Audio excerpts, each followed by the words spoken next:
大家好，欢迎来到快乐手工。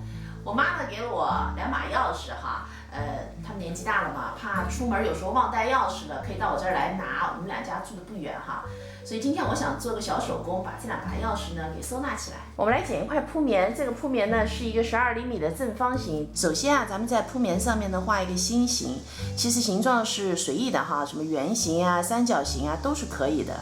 然后把铺棉对折。咱们把多余的给剪掉哈。我橱窗里边的铺棉和衬啊，都是需要高温熨烫的。那烫的时候呢，咱们把有焦点的一面和面料的反面相对，然后呢进行一个压烫。今天呢，我们拓展一下做手工的思路哈。我呢现在打算把面料上面的这个花纹描一个轮廓。那咱们看一看哈，一会儿缝好以后是什么样的效果？其实我心里也没底，不知道缝好以后什么样。可能做手工的乐趣就在这儿哈。每次我就特别想做手工也是这样的，我特别想好奇自己做好以后是什么样的。现在呢我都绣好了，这个是反面，我们来看看正面的效果。来看一下，原来这个布片做一个比较哈。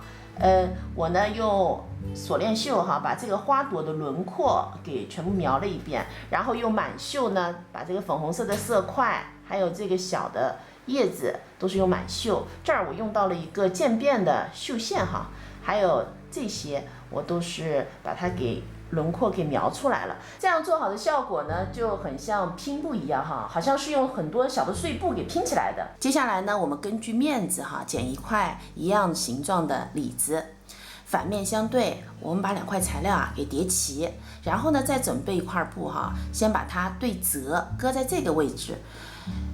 咱们倚着面子呢，把多余的给剪掉。